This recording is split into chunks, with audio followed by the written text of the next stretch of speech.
안녕하세요. 1호설TV 신수정 기자입니다. 오늘은 저희가 국회에 왔는데요.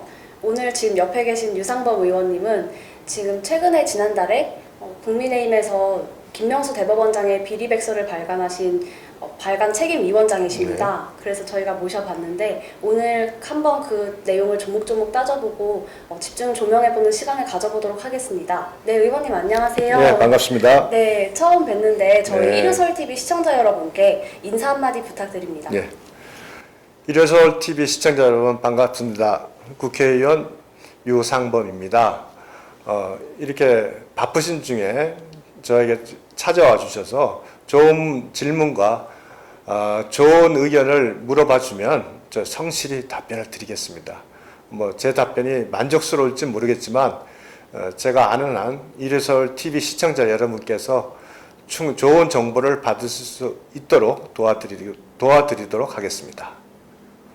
네, 의원님 먼저 좀 딱딱한 질문에 앞서서 네. 좀 분위기를 풀고 가려고 하는데요. 동생분이 이제 유명하신 배우 유호성 씨예요. 네. 네, 그래서 제가 처음 뵀을 때도 좀 결례가 될 수 있지만 굉장히 의원님도 잘생기셨다 이렇게 생각했는데 고맙습니다. 네.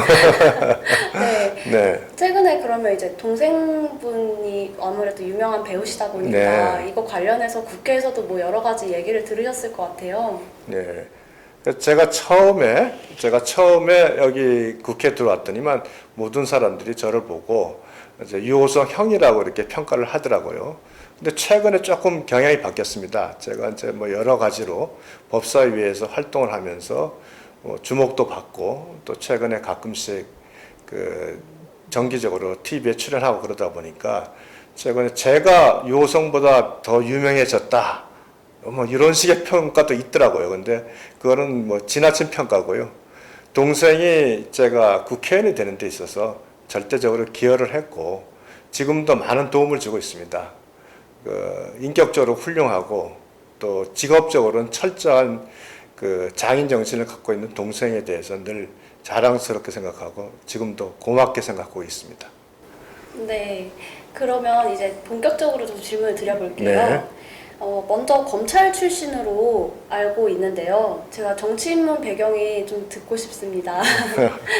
이거 참 많은 분들이 질문하셨는데요.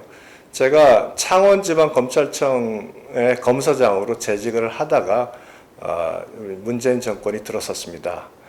정권이 들어서고 한 달도 안 돼서 사실 검찰의 적폐다 이래가지고 5명의 검사들이 콕 찍혀서 인사상 불이익을 당했습니다.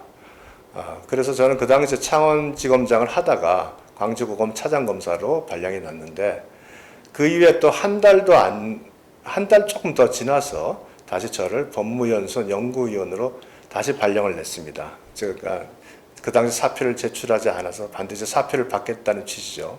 그래서 결국은 사표를 내고 변호사 생활을 하게 됐습니다. 아무래도 그와 같은 제 인사 과정에서의 그 부당함이 저희의 이제 중요한 동기가 됐다고 할 수 있고요. 두 번째로는 이제 변호사 생활을 하면서 제가 출마하기 전까지 이 정부가 보여준 법치주의 파괴, 처음에 내세웠던 공정, 정의, 평등 이런 것이 사실상 내로남불이었다는 이런 점들이 여러 가지로 저를 이제 정치에 참여하는 길로 접어들게 했습니다. 그러다가 제 나름대로 그 가까운 친구의 조언을 받고 사실은 출마를 결심하게 됐고, 물론 그 결심한 기간은 아주 그 선거보다는 아주 짧은 기간이었습니다.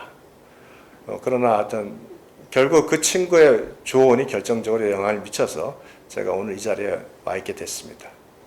네, 설명 감사합니다. 의원님 이제 정말 본격적으로 네. 여기 앞에 세워져 있는 저희 네. 비리백서 발간하신 부분에 대해서 질문을 차근차근 네. 드려보겠습니다. 네. 네, 최근에 이제 김명수 대법원장의 비위를 고발하는 비리백서 법치의 몰락을 발간하셨습니다. 네. 근데 어떤 내용이 담겨 있고 또 김명수 대법원장의 문제를 좀 한마디로 정의를 내린다면 어떻게 평가할 수 있을까요? 네, 일단 그 내용은 이 책에 보시면은 총 9장으로 구성이 되어 있습니다. 김명수 대법관이 어떤 사람인가, 그러니까 그리고 그 이후에 이제 뭐 전국 법관회의가 갖고 있는 문제점, 이념적 판결의 문제점, 그다음에 코드 인사의 문제점, 인사청문회에서 김명수 대법관의 답변이 얼마나 많은 거짓말이 있었느냐 하는 등 여러 가지 김명수 대법원장이 대법원장으로서의 자격으로서 적합지 않다는 내용이 상세히 기술이 되어 있습니다. 이 내용을 다 종합해 보면 김명수 대법원장은 코드 인사, 이념적 판결, 또 법관 탄핵의 거짓말과 그 정치쇼 등을 통해서 사법의 정치화를 이끌어내는 사람입니다. 한마디로 말하면 법복을 입은 정치꾼이라고 할 수 있고, 제가 처음부터 주장을 했습니다만 김명수 대법원장은 사실은 진즉 사표를 냈어야 될 사람입니다. 그러나 지금까지 어떠한 그러한 상황에서 입장을 표명하지 않고 계속 버티고 있는 그 부끄러운 모습을 국민들에게 보여주고 있습니다. 혹시 제가 궁금했던 것이 네. 이제 발간됐다는 소식을 전해 들었는데 네. 이 내용을 혹시 일반 국민들은 어디서 찾아볼 수 있는지 좀 궁금했거든요. 네. 네. 이게 뭐 비매품으로서 이제 적은 양을 찍었습니다. 그렇지만 저희 국민의힘 홈페이지에 들어와 보시면은 이 책 전체를 파일로 해서 업로드 시켜놨습니다. 관심 있는 국민들께서는 언제든지 파일을 다운받으셔서 법체 몰락에 대한 그 내용을 자세히 살펴보실 수 있습니다. 네. 혹시 또 이 백서가 대법원 측에 전달이 됐었나요? 네.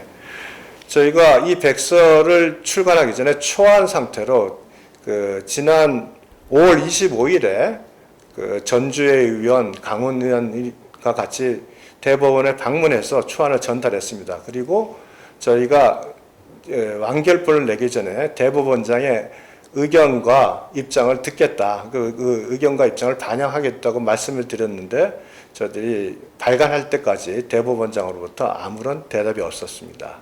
그리고 저희가 그 6월 14일 날 그 발간 기자회견을 하고 나서 그 책자를 다시 대법원장에게 전달을 했습니다. 그 이후에도 대법원장으로부터 어떤 의견이나 입장을 들은 바는 없습니다.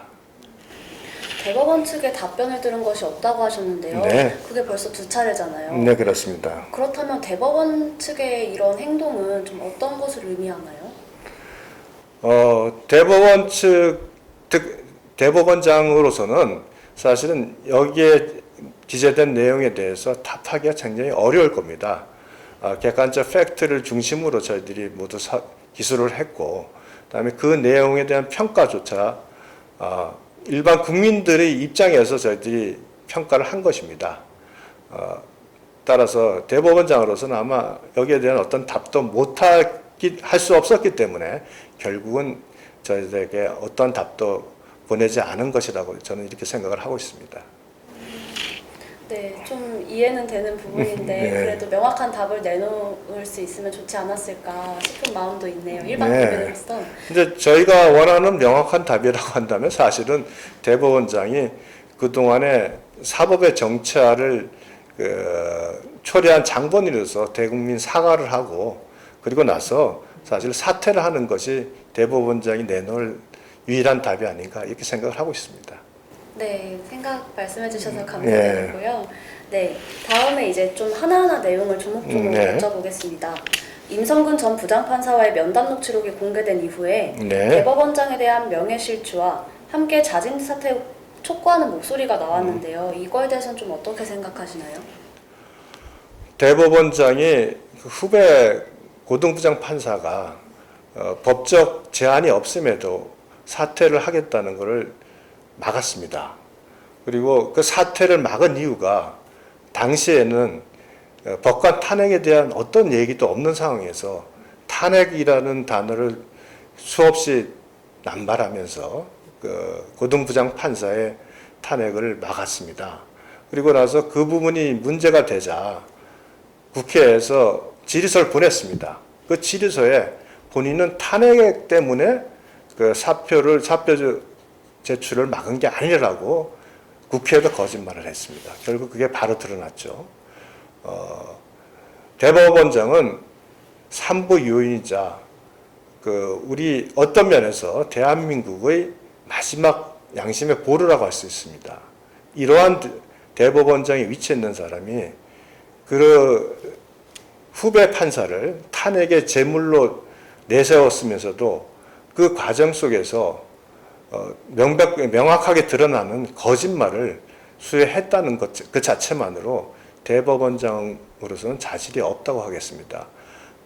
즉 대법원장이 거짓말을 하고 그 거짓말에 대해서 책임을 지지 않는데 국민들이 법원의 판결에 대해서 어떻게 납득을 하겠습니까?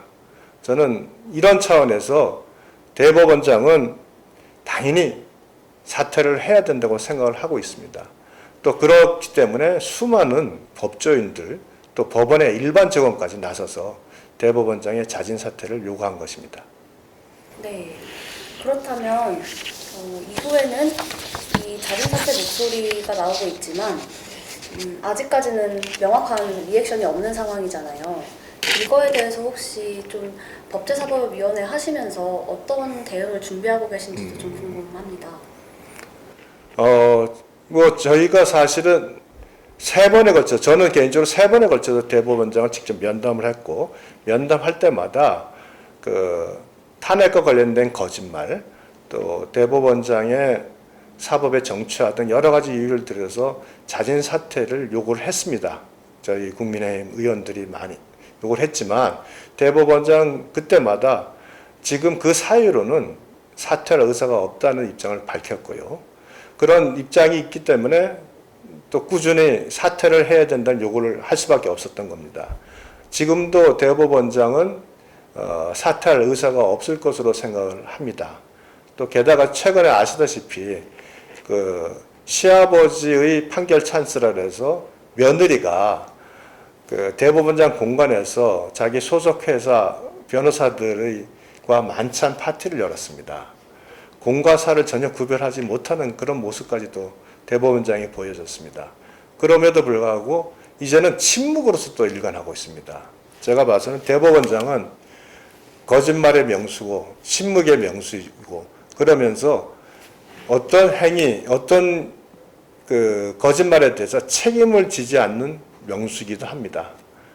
우리에겐 참 불행한 일이긴 하나 대법원장은 지금 절대 사퇴할 의사를 가지고 있지 않은 것으로 이렇게 생각을 하고 있습니다.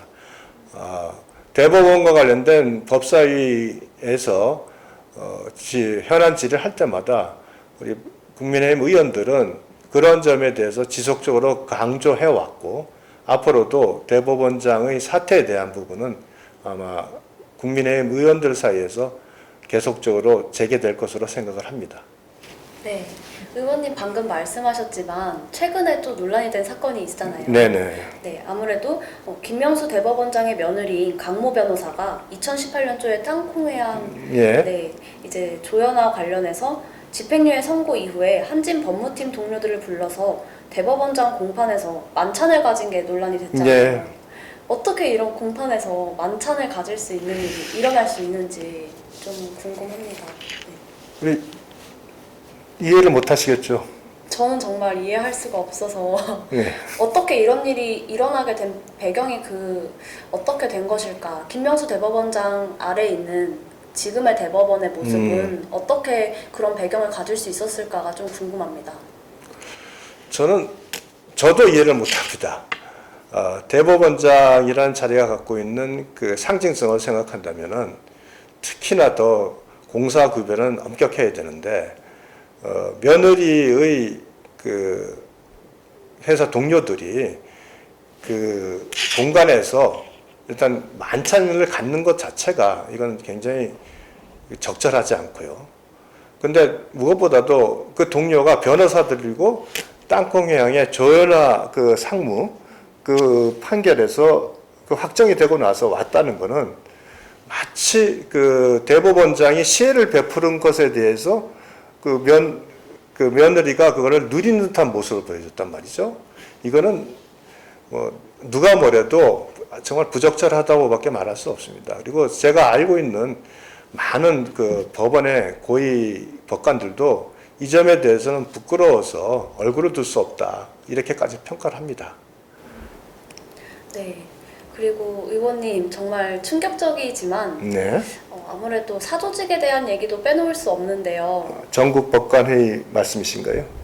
예, 국제인권법 네, 그 네, 인권법과 우리법연구회 예, 출신. 네. 네, 근데 이제 군사의 사조직이라면 대표적으로 하나회가 있었잖아요. 네, 그렇습니다. 근데 저희가 군대뿐만 아니라 지금 이렇게 법원장 안에서도 그런 정치 사조직이 네. 있다 이런 의견을 또 제시해 주셨더라고요, 책에. 네, 맞습니다. 네, 이 부분에 대해서 좀 비판이 많은데 어떻게 생각하시는지, 그리고 정치의 그러니까 사법의 정치화를 막거나 네. 이제 좀 법원의 독립을 위한 방안은 어떤 게 있는지 좀 궁금한데요.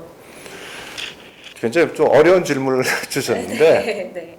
첫째 이제 사법의 독립이라고 생각한다면 사법의 독립이라는 부분을 논한다면 제일 중요한 게 이제 두 가지입니다. 결국 인사의 독립이 이루어져야 되고 또 하나는 판결의 독립이 이루어져야 됩니다. 근데 이 두 개가 동전의 양면과 같은 것입니다.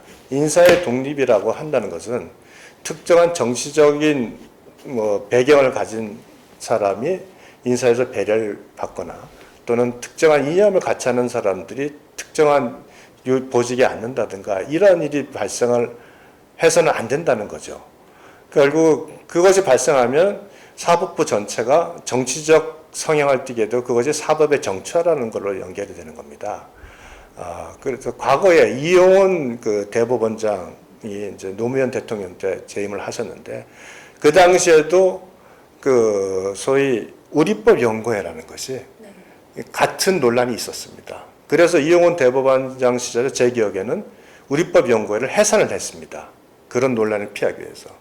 당연히 지금 그 김명수 대법원장은 뭘 해야 되냐면 그와 같은 사조직의 논란이 있었으니 지금 국제인권법 연구회를 해산을 함으로써 본인이 그와 같은 어떤 정치적 이념화에서 벗어나는 노력을 기울였어야 되는데 그걸 전혀 기울이지 않은 거죠. 그래서 그 부분은 저희가 지금 늘 주장합니다만 빨리 해산하는 그 노력을 기울여 줘야 됩니다. 해산해야 됩니다.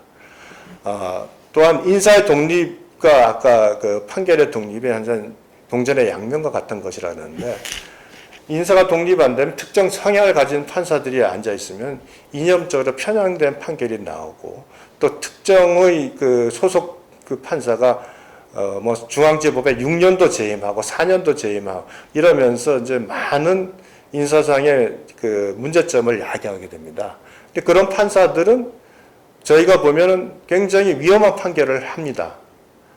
즉 그렇게 되니까 결국은 그와 같은 판결을 막기 위해서는 그 특정 성향의 그 판사들이 요직에 앉고 중요한 판결을 하는 그런 걸 막아내게 되면 자연스럽게 판결이 독립이 이루어질 수 있는데 결국은 이 모든 것의 시작점은 당장이라도 지금 김명수 대법원장은 국제인권법 연구회라는 그 어떤 사조직을 이제는 발휘 해체하는 것이 일단 우선이다 이렇게 생각을 하고요.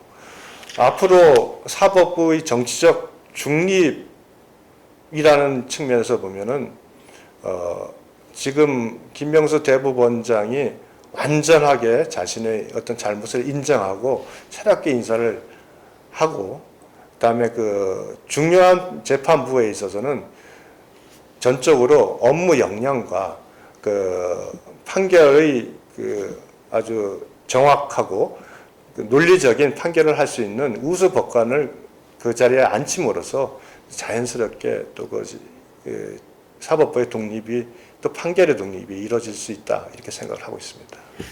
네. 조금 말이 설명이 길어서 죄송합니다. 아니요, 제가 잘 이해했습니다. 그 인사의 독립과 판결의 독립이 동전의 양면과 같다. 네, 네. 그렇습니다. 그 부분을 좀 기억하고 네. 초심을 잃지 않았다면 어땠을까 하는 생각도 드는데요. 좀 이제 들으면서 궁금한 점이 있는데요. 이제 김명수 대법원장의 임기가 사실 2년 조금 안 네, 2년 정도 남았잖아요. 남았죠. 네.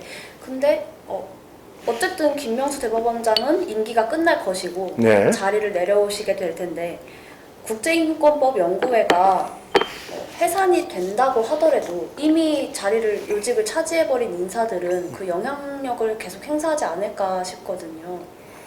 예, 뭐 결국은 이 정부가 지금 하고 있는 것과 같은 행태로 갈 겁니다.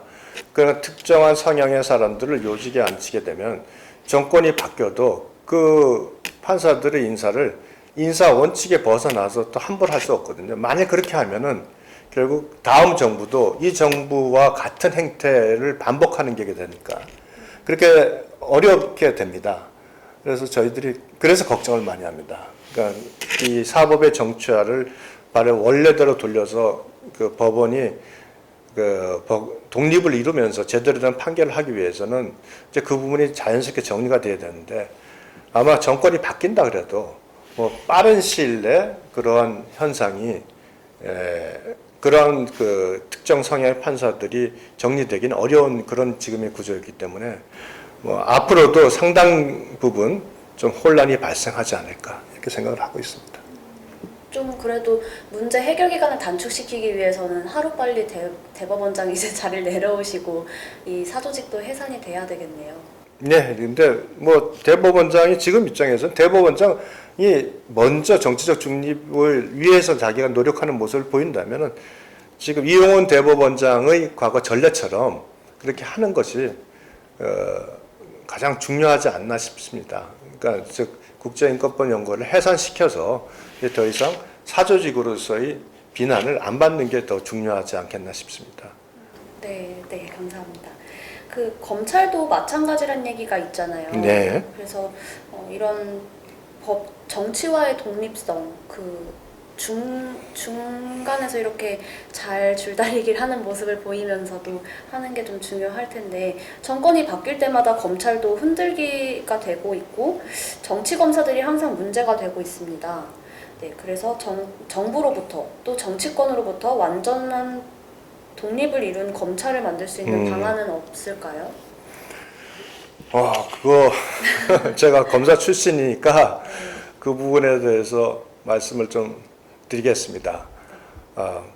문민정부가 들어오면서부터 사실 그 각종 사정이나 정권에 필요한 활동을 검찰이 앞장서서 했던 게 맞습니다. 즉 권력자들은 항상 검찰을 장악하려고 노력을 해왔습니다. 그래서 검찰권을 통해서 자기의 통치에 활용을 많이 했고요. 그런 부분이 있습니다. 근데 그러면 왜 이렇게 권력자가 그 검찰권을 장악할 수 있고 권력자의 의지에 맞는 검찰권 행사하도록 끌고 갈 수 있는가? 결국은 또 뭐 인사입니다. 즉 검사의 인사를 검찰총장에게 돌려주면 사실은 그런 부분이 일정 부분 해소됩니다. 그러나 아시다시피 지금도 검찰총장에게는 인사권과 예산권이 없습니다. 그 인사와 예산권은 법무부 장관에게 있습니다. 이번 인사도 사실은 그 정권 수사의 방탄 인사라는 그 평을 받지 않았습니까? 법무부 장관이 울진 원전 1호기 사건, 김학의 불법 출금 사건, 또 이러한 중요 사건을 하면서 살아있는 그 정권에 칼을 대는 검사들을 다 좌천 인사를 보냈습니다. 이렇게 하게 되면 결국 검찰은 또 남아있는 그 검사들은 결국 권력의 눈치를 보지 않을 수 없습니다. 이런 식으로 권력이 정권 수사를 한 검사들을 좌천하는 것을 반복하면은 검찰은 정치 검찰로 남을 수밖에 없습니다. 과거의 정치 검찰은 권력에 순응하는 검사를 정치 검사라고 그랬습니다. 그러나 문재인 정부 들어와서 정치 검사는 이 권력자들은 정치권, 살아있는 권력에 대해서 수사를 하는 검사를 정치 검사라고 또 규정을 지었습니다. 이게 그 규정은 쉽게 말해서 권력이 원하는 순치하는 검사가 훌륭한 검사라는 논리고 그 검사들에게만 기회를 주겠다는 겁니다. 이렇게 돼서는 대한민국 검찰은 권력의 예속에서 벗어날 수가 없습니다. 지금 프랑스나 이런 데서는 그러한 검찰의 정치 권력화를 막기 위해서 사실상 독립된 인사위원회를 두고 있습니다. 그러니까 이제는 대한민국도 이 문재인 정권에서 검찰의 예속화로 인한 여러 가지 문제점을 지켜봤기 때문에 다음 정권에서는 검사 인사의 독립성을 보장하는 별도의 인사위원회를 두는 것을 이제 진지하게 고민해야 되지 않나 싶습니다. 네, 충분히 저는 납득이 네, 되는데요. 고맙습니다. 설명이 네. 뭐 잘하지 않은 못한 설명인데 이렇게 잘 알아들어주시니까 고맙네. 아니요, 너무 잘 설명해 주셔서 예. 제가 이해가 쏙쏙 되고 네. 있습니다. 이제 다음 질문을 좀 드려볼 건데요. 아무래도 검찰과 관련된 독립도 여쭤보다 보니까 네. 공수처에 대한 입장도 물어보지 않을 수가 네. 없습니다. 네. 그래서 공수처의 미래는 좀 어떻게 될 거라고 전망하시는지. 이렇게 공수처는 제가 이제 국회의원이 되면서부터 공수처법의 위헌 소송을 제기했고 반대를 해왔습니다. 또 공수처법이 그 야당의 비토권을 배제하는 입법이 되는 과정에서도 현장에 있었고요. 공수처는 기본적으로 입법, 사법, 행정 어디에도 속하지 않는 괴물기구입니다. 국민의 자유를 제한하는 그 조직은 적어도 입법, 사법, 행정 어느 한 곳에 속해서 권력 통제를 받아야 됩니다. 그런데 공수처는 통제를 안 받습니다. 그래서 저희들이 이 기구는 출범돼서는 안 된다고 주장을 했었는데 결국은 출범이 됐고요. 그런데 지금 공수처가 정치적 중립, 독립을 담보하는 기구라고 우리 정부나 여당은 얘기했지만 지금 공수처가 지금까지 수사하는 행태를 지켜보면 아시죠? 네. 이성윤 검사장 황제조사 사건, 그 다음에 조희연 교육감을 1호 사건으로 했는데 거기에 대한 비난이 있으니까 느닷없이 또 뭐 윤석열 총장과 관련된 또 현 정권과 관련된 사건을 또 수사한다 그러고 뭐 굉장히 지금 정치적으로 여러 가지 지금 그 균형을 못 잡고 있고 또 그 자기의 입장을 잘 정하지 못하고 있습니다. 그래서 저희들이 과거에 이걸 정권 보이처가 될 거다 이렇게 비난을 했었는데 저는 지금 보기에는 그런 모습으로 나가는 것 같고요. 또 하나는 공수처에 있는 그 검사들의 구성이 이제 경험이 거의 없는 검사들로 이루어졌습니다. 근데 이 권력과 관련된 중요한 수사 이런 거는 과거에는 최소한 10년 이상의 수사 경력을 갖추고 또 초임 검사 때부터 아주 우수한 수사 역량을 가졌다고 인정받는 검사들이 뽑혀가지고 특수부 검사가 됩니다. 이런 검사들이 모여서 수사를 해도 그 수사가 성공할 가능성이 높지 않은데 지금 이와 같은 구조에서 공수처 검사들이 수사를 한다면 과연 제대로 된 수사 결과를 낼 수 있을지 저는 극히 회의적입니다. 그래서 실질적으로 공수처가 처음 발족할 때는 검찰의 정치적 편향성이나 독립에 대한 비난을 가지면서 공수처로 하여금 그 역할을 하겠다고 했는데 지금 공수처가 하는 역할은 사실 처음 그 입법 목적이나 설립 취지에 전혀 반하는 행태로 되고 있습니다. 저는 공수처가 생명이 길지 않을 거라고 보고 앞으로 계속 공수처에서 이와 같은 잘못된 모습을 보인다면 결국은 저는 공수처는 나중에 해체될 걸로 이렇게 생각을 하고 있습니다. 네, 그리고 아까 말씀하신 부분이 공수처에서 이제 느닷없이 윤석열 전 총장에 대한 처에 대한 부분을 뭐 수사하겠다 이렇게 얘기했던 부분에 있어서 저는 의원님하고 윤석열 전 총장이 좀 각별한 인연을 유지하고 있는 것으로 아는데 자연스럽게 넘어가시네. 네. 그래서 네. 그런 소식을 들었을 때 좀 네. 굉장히 알고 계시는 입장에서도 그렇고 네. 원래 검찰 출신이시기도 하시고 네. 하니까 굉장히 좀 많은 생각이 드셨을 것 같아요. 예. 네. 그래서 이제 검찰총장 출신의 대선 행보를 바라보고 계신데 네. 그 윤석열 전 총장이 걸어가는 지금 대선 행보 예. 좀 어떻게 바라보고 계시는지도 궁금합니다.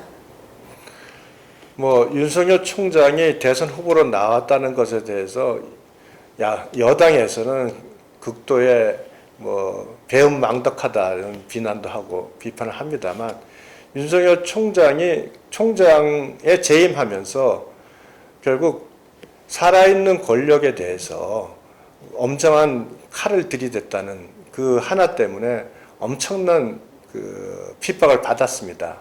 끊임없이 수사지휘권도 박탈당하고 또 징계 청구도 당하고 직무정지도 당하는 이런 과정을 겪으면서 국민들이 이 정권의 내로남불 행태, 이 폭압적인 모습 속에서 저항하는 그 윤석열 총장에게서 많은 기대를 하게 된 것 같습니다. 사실은 윤석열 총장이 과거에 자신이 대선 후보가 올라가니 본인의 이름을 빼달라고 공식적으로 요구했음에도 불구하고 결국 국민적 요구가 컸습니다. 그래서 윤석열 총장이 의도한 게 아니라 이 정부가 윤석열 총장을 탄압함으로써 윤석열 총장이 대선 후보로 갈 수 있게 만들어준 거죠. 그래서 뭐 이 자연스러운 흐름은 정말 윤석열 총장이 전혀 의도하지 않은 거라고 저는 생각을 합니다. 다만 이제 윤석열 총장이 대선 후보로 나선 이 상황에서 본인이 국민적으로 윤석열 총장에게 어떤 기대를 하고 있는지 본인이 잘 알고 계시다고 생각을 합니다.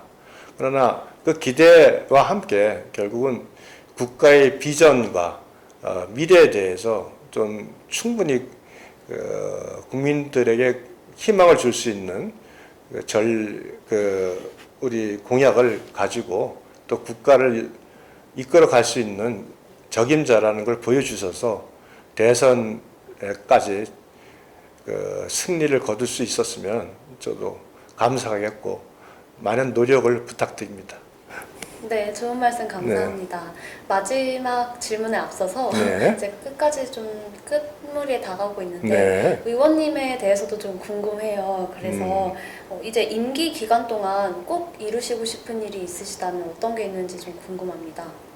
예, 저는 국가의 발전에 있어서 국가의 정신을 계속 유지해야 된다고 생각을 합니다. 말이 조금 어색한데요.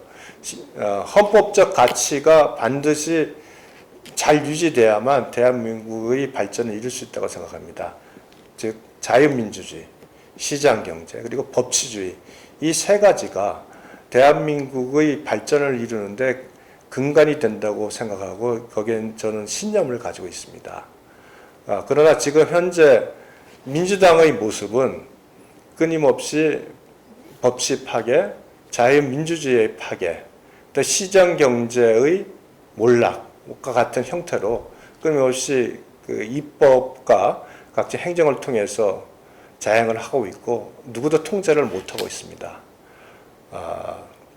좀 역부족이긴 합니다만 제가 임기 내내 그 세 가지 헌법적 가치를 지키기 위한 노력을 기울이도록 하겠으며 앞으로 그런 부분에 있어서 치열하게 민주당 의원들과 싸우려고 마음을 먹고 있습니다. 이게 굉장히 좀 도전적인 말이긴 한데 국회의원으로서 특히 법사위에 모든 법이 올라가다 보니 굉장히 입법 만능주의에 빠져 있는 민주당의 모습, 그리고 온갖 규제법만을 끊임없이 양산하면서도 그것에 대해서 나중에 결과에 책임을 지지 않습니다. 특히 임대차 3법 같은 경우는 국민의힘에서 정말 강하게 반대를 하고 많은 토론이 필요하다고 했음에도 그냥 다수결로 밀어붙였습니다. 그러나 그 결과 지금 전세 대란, 그다음 집값 상승이 벌어졌는데 누구도 책임지지 않습니다. 이런 상황을 막기 위한 저에게 사명이 있다고 생각하고 국민의 자유와 권리를 침해하는 법안을 막기 위한 모든 노력을 다 기울이겠습니다. 고맙습니다. 네, 좋은 폭으로 저는 들리는데요. 아무래도 입법 독재나 그 180의석에 이렇게 밀어붙이는 그런 걸 몸소 체험하셨다 보니까 그 비장함이 느껴지는 것 같습니다. 네, 정말 마지막 질문을 드릴 건데요. 일요서울TV 시청자 여러분께 마지막으로 간단히 전하고 싶으신 말이 있다면 부탁드립니다. 일요서울 TV 시청자 여러분, 제가 지금까지 했던 모든 말을 한마디로 요약을 하자면 2022년에는 정권을 교체해야 됩니다. 정권 교체 없이는 제가 말씀드린 여러 가지 문제들은 단 하나도 해결이 안 될 겁니다. 국민의힘 국회의원으로서 그동안 국민들에게 충분하게 신뢰를 주지 못했다면 저희들이 더 노력을 하겠습니다. 많은 지지를 부탁드리고 또 필요할 때는 채찍질을 가해 주시기 바랍니다. 앞으로 더 노력하는 국민의힘 국회의원으로서 여러분에게 다가가겠습니다. 고맙습니다. 네, 의원님 오늘 인터뷰가 이제 정말 끝났는데요. 제가 기억하기로는 이 비리백서와 관련해서 인터뷰하신 거는 최근에는 없었던 걸로 아는데 오늘 좀 시간을 가져보시니까 어떠셨나요? 김명수 대법원장 왜 사퇴를 안 해가지고 계속 이렇게 얘기가 나오나 모르겠어요. 좀 빨리 좀 사퇴해 주지. 이렇게 답하고 싶네요. 재밌으십니다. 네, 그래서 오늘 저희가 인터뷰로 이렇게 만났는데요.